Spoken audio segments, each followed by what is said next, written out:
I, 21 female, am in college and saving up for med school. My mom hasn't been in my life, but she has been in my older sister's. We have a 15-year age gap. So she left all her inheritance money for my sister when she died. I wasn't upset by this because we were not close anyways. Also, our father passed away a while ago and gave both of us inheritance money. My parents were quite old and I was a miracle baby. My sister is married and her son has heart disease and has to pay for the surgery. I assumed she used my mom's inheritance money to save for the surgery. However, she instead bought luxury goods. My grandparents are quite wealthy, and I've always been close with them, unlike my sister, who cut contact with them when she was a teenager. My grandparents both died. My grandpa first and then my grandma. I think it was from heartbreak. My grandpa left me all his money, and my grandpa split it 50-50. I also got their house, and they said I was not allowed to sell it. My sister and her husband were upset that my grandpa left it all to me. I said that it was her fault for cutting them off for no reason and not taking care of them, and that she should be grateful that grandma still left her some money. She again spent the inheritance money on luxury items. The money was more than enough to pay my student loan and my tuition for medical school. I used some of the other funds to move out of my aunt's place. My grandparents' house is big, and the bills are too expensive for me, and pay off my debt as well. My sister called me out and said she wanted to get dinner with me. We don't usually hang out together, so I thought it was weird. She asked me to use my money for med school to pay for my nephew's surgery. I said that the money you got from mom and grandma should be enough. She said she had already spent it all. I asked why I should compromise my future for something that could have easily been avoided by not spending the money on luxury items. She said she was desperate for money. I told her that if she's that desperate, she should sell her luxury goods. She said she wasn't willing. I eventually told her no, and she said I didn't need to worry and that I'm smart enough to get a scholarship and she wouldn't need to pay me back. I'm scared that if I give her the money that she won't pay me back or I won't get the scholarship, as she said. After I refused, she flipped the story, and all I get are angry texts from relatives. She posted it on Facebook too. She also sends me pictures of her family saying, do I want to ruin such a beautiful family? So, am I the idiot for not paying for it? Not the idiot. Unfortunately, your nephew's medical bills are not your responsibility. You choose what you were going to spend your money on, and she has no say on it. It is her fault that she spent that money on luxury items and has a chance to make money back to help her child and isn't choosing to do so. That's her fault, not yours. My stop was when the mom refused to sell her luxury goods. If the mom was broke and had nothing trying to save the kid, I would try to figure a solution, but mom selling her Louis Vuitton is the first solution. She already told you she isn't planning on paying you back. She's being very entitled. She had the money. She chose to use it for something other than her child's health. That is her error to fix. Not the idiot, not even a little. She didn't make her son's surgery a priority, and now she's trying to emotionally manipulate and abuse you so that you will make it your priority. I'm sure you love your nephew, but you absolutely shouldn't compromise your future to accommodate your sister's lifestyle choices. I'm sure she and her minions and relatives will use the phrase family comes first, but that's just what people say when they want something from you. And what they really mean is, you should put my family and me first, but you and your future family don't actually matter to me. Go to school and cut contact with your sister. OP, your sister is a hypocrite. Nothing in this world should be stronger than a mother's love for her child, and yet this? She has an easy way out. Sell the damn handbags. But no, she immediately turns to her sister, who she hasn't talked to in years, and who really shouldn't be the caretaker of a 36-year-old. So yeah, you're apparently more of an adult than your sister is. My wife and I are both in our early 30s, and before the world decided it needed to shake things up, we were working and earning well. The conversation of kids came up, and she said she wanted to be a stay-at-home mom, and we worked out the financials of it all, and it was fine. I was up for a promotion that came with a decent increase in salary, so we would still be fairly comfortable. Even without the raise, we would be able to make it work. So we got pregnant and everything was fine. I had plenty of time with our kid, and my wife took to being a stay-at-home mom well. Then before Global Issue, the company I worked for took a big hit and scaled back the workforce a great deal. I was offered either redundancy or a lower position and job security. The wife and I agreed it was better to have a stable job during these tumultuous times, and when things got back to normal, I could look into a spot similar to my old position. Well, the industry hasn't recovered, and it looks like it won't be recovering anytime soon, if at all. We are struggling financially, and I've had to do more work to keep our heads above water. Now on to the problem. Where I work offers free daycare and building, which would allow me to spend more time with my kid and let my wife return to work. In addition, her industry is now actively recruiting, and it will double our income while allowing me to not constantly work overtime. When I broached this subject, she didn't take it well. She does not want to return to work and feels I'm backpedaling on our agreement that she could be a stay-at-home mom with our kid. I tried explaining that things change and we can't afford to not have two incomes right now.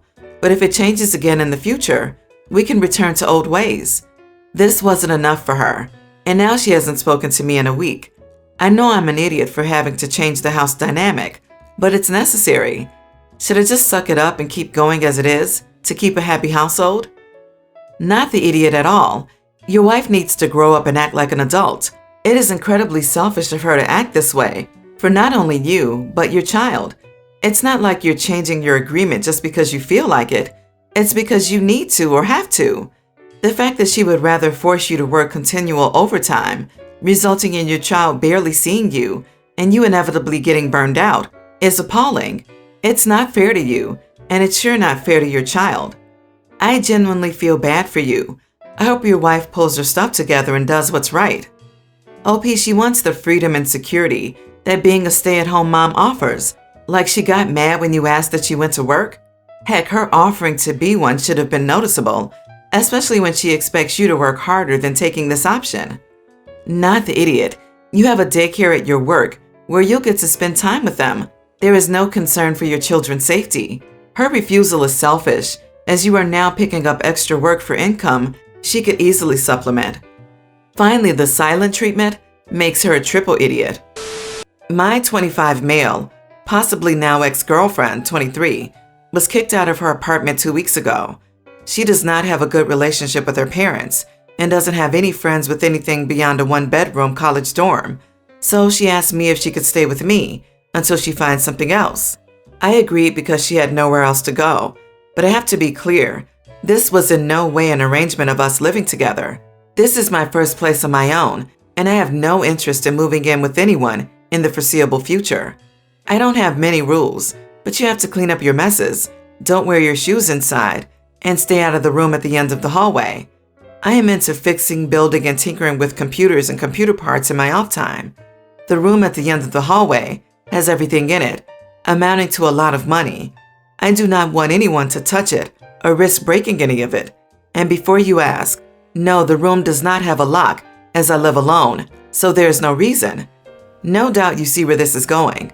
She invited a couple of friends over. They were drinking a lot and ended up entering the room. They tripped over and stood on multiple components, amounting to, at a minimum, several hundreds worth of damage. I came home to one of her friends passed out in the room, another passed out on a couch, and her and a friend in my bed. The place was a complete mess. I didn't wait a moment and kicked her friends out and made her clean up the place while semi-intoxicated and started checking what they had broken in the room. I told her I wanted her to leave the next day.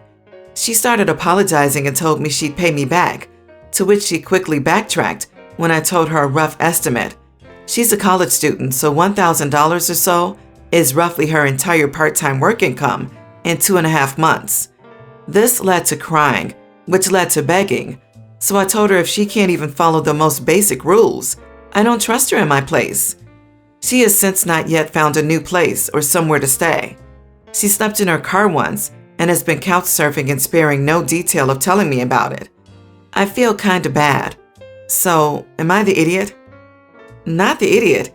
You laid out the rules. She broke them and is now being forced to be held accountable. Of course she's gonna throw a fit. She made her bed and now she can lie in it. Why'd she get kicked out of the other apartment? Not following shared rules? Just a guess.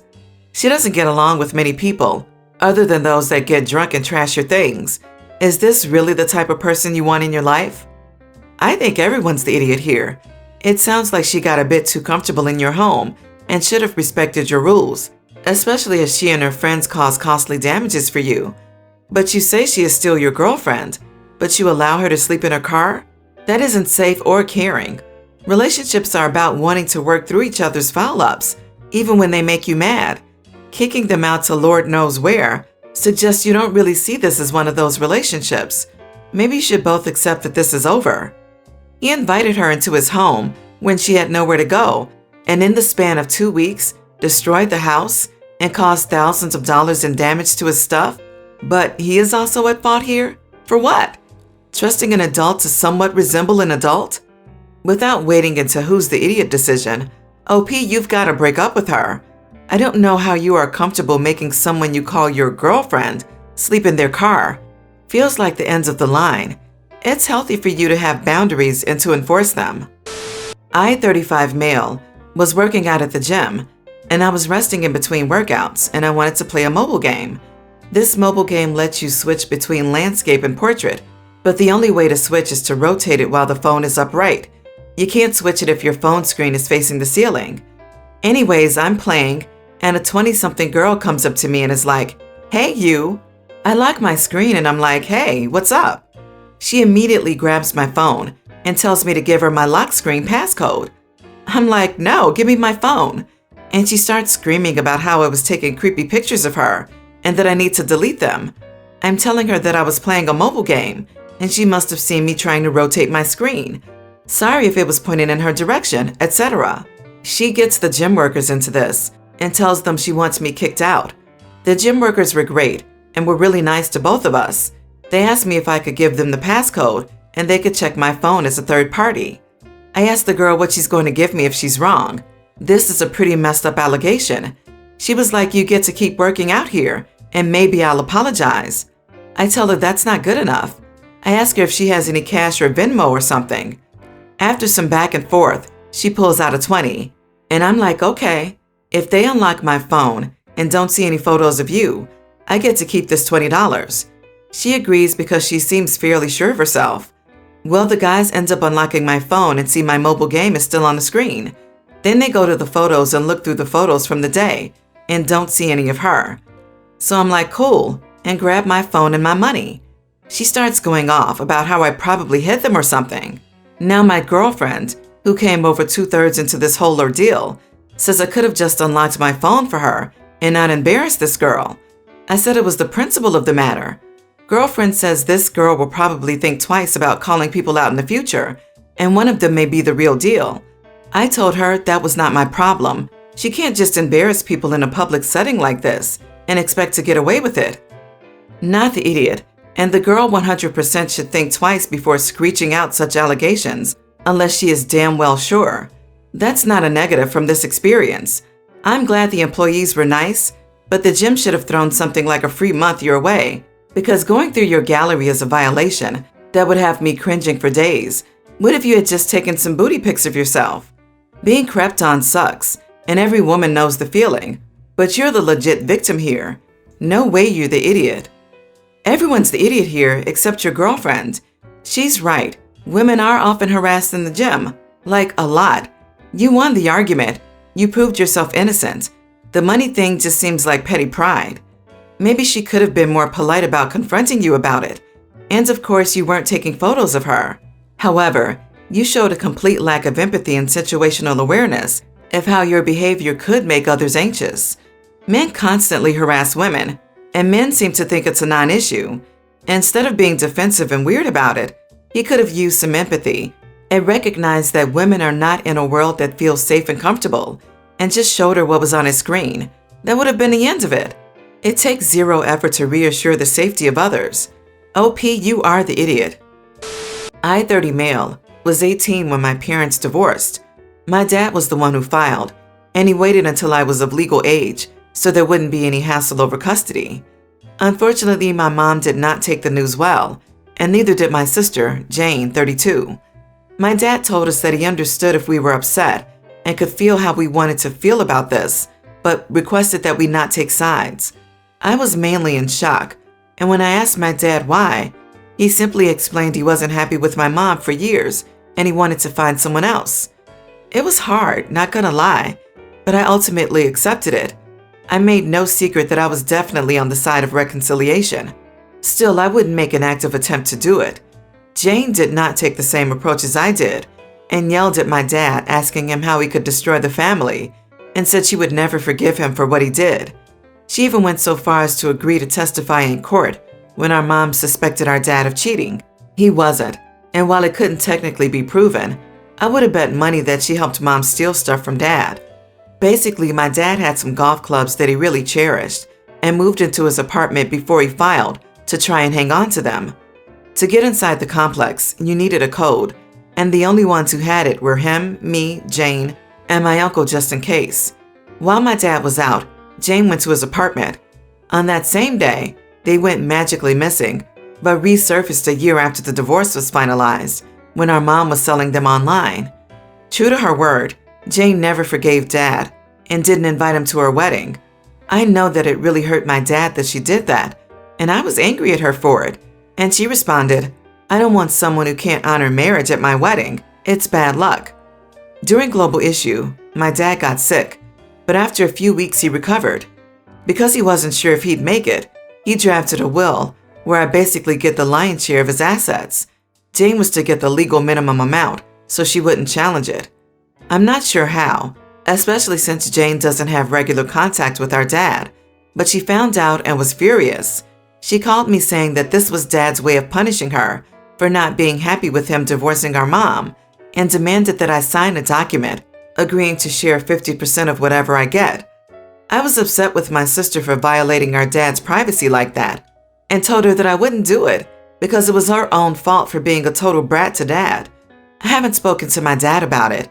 I kinda don't want to, because I don't like the idea of him dying when he's healthy. So I don't know how true all of this is, but my mom and others are starting to hound me. Am I the idiot? Not the idiot. Your dad can decide what to put in his will and what he wishes done with his estate, and you can and should respect his wishes. It sounds like your mom, sister, and anyone who is hounding you are the idiots, and greedy idiots at that. It's a special level of entitlement to cut someone out of your life and then get the whole family rallying behind you that you're entitled to have that person's estate. Not the idiot. Do not undermine your father's will by signing away anything to your sister. If she has a problem with the distribution of his estate, she needs to take it up with him. You should warn him that someone is telling your sister these details, though. He should know that someone close to him cannot be trusted. Not the idiot. Your sister is the biggest idiot in history. It's always better for the parents to divorce than to live in a miserable relationship they're not happy with. She is, for some reason, thinking she's entitled to choose who the dad is in a relationship with. No, she's not.